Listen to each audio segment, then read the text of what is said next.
What's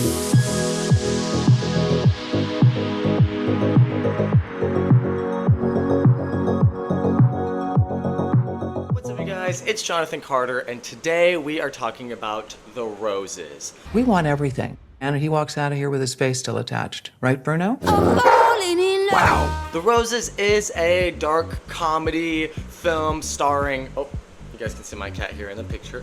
Starring Benedict Cumberbatch, Olivia Colman, Andy Samberg, and Kate McKinnon. And if I'm not wrong, it is based off of a movie called War of the Roses that came out in 1989, I believe. And going into this one, I really didn't know anything about this movie. But I saw the trailer for it, thought it looked genuinely hilarious, like a good time at the film, like a rom-com, dark comedy kind of vibe to it. I'm a really big Benedict Cumberbatch fan, and also Kate McKinnon and Andy Samberg. I love all of those actors.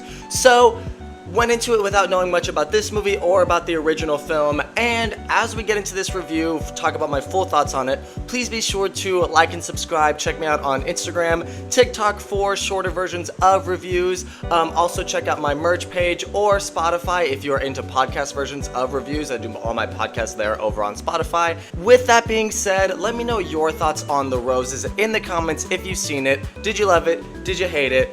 All that being said, without further ado, let's jump into the review. If you need a shoulder or an inner thigh to lean on. What? I'm kidding. So when I started this movie channel or this review channel, I knew that I was so excited to get online and talk about movies that I loved and like movies that I wanted to see. I also knew that inevitably I was gonna have to talk about bad movies. Like that's also just part of being like an aspiring or being a movie critic. I was prepared for those two things. What I was not prepared for was talking about a movie that is just a movie, something that is just very middle of the road, and unfortunately that is where The Roses falls. Nude? I don't think so. Oh, I'll do it anyway. The Roses stars Benedict Cumberbatch and Olivia Colman. They are this kind of couple where their marriage is falling apart, and they've been married for 15, almost 20 years now at this point. They have 2 kids. Benedict Cumberbatch's character is an architect, and Olivia Colman's character is a very, very good and successful chef. In the movie, Benedict Cumberbatch essentially goes through this midlife crisis, and that really starts to affect their marriage, where one partner becomes much successful than the other, and so instead of being even in their fields, Olivia Colman's character becomes much more successful than Benedict Cumberbatch's character, and Benedict Cumberbatch his character essentially is coming to grips with he is not successful. He failed in his career, and his wife is now much more successful than him. But in turn, because his wife is so successful, she owns this restaurant in California. It's a huge hit. It really took off.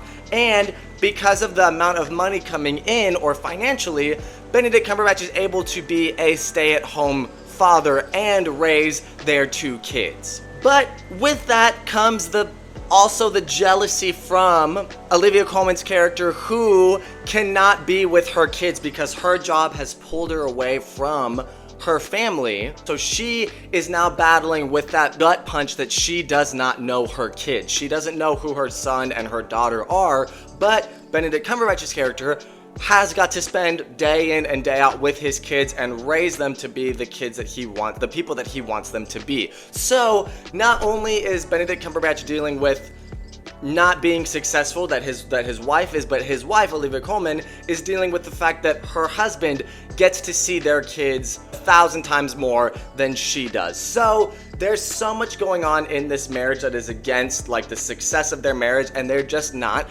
dealing with that properly, and that's the movie. I mean, that sums up the movie. With Andy Samberg's character and Kate McKinnon, they play this also dysfunctional married couple. To me, they are both so genuinely funny, but there's nothing in this movie, nobody in this movie is given anything of value or humor in this film. But like I said at the beginning, it's just incredibly uneventful. There's just nothing to this movie that makes it stand out. Like when the movie ended, I was like, yeah, I just watched a movie. That was it.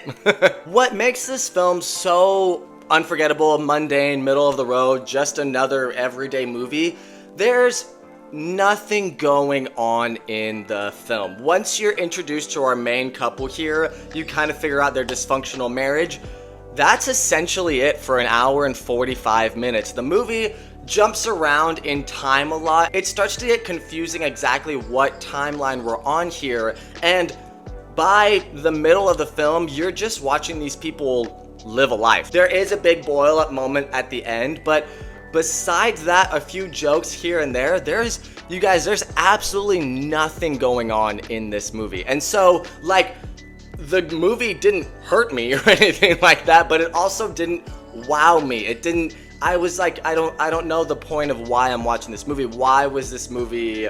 Who wanted to create this film? What was the reason for it? That's essentially all I've really talked about in this review, but there's, honestly, you guys, I'm not trying to be rude, there's just not much happening here in this movie. So, the verdict, The Roses, like I've been saying this entire review, is just completely forgettable. It's nothing harmful, it's not bad, but it's also not good. It is the definition of a movie. It's not gonna, upset anybody, but it's also not gonna be anybody's favorite movie at the end of the year. I don't think, at least. It felt like I was watching a dysfunctional marriage for an hour and 45 minutes. Played well by our characters here, but again, they're not given much to do, so it was just kind of like, what is the point of all of this? So, all that being said, I'm gonna give The Roses a 5 out of 10, and on a see it, stream it, or skip it, skip it. I have heard the original is better, so go check that out. I can't say if it is better or not. I might check it out because I've been reading a lot online that it is a better film. And all that being said, let me know your thoughts on The Roses in the comments. Did you love it? Did you hate it? Let me know your thoughts on my review. Did you agree with me? Did you disagree? Put all of that below. Thank you all so much for watching, you guys. Please be sure to like and subscribe, and I will see you all on the next one.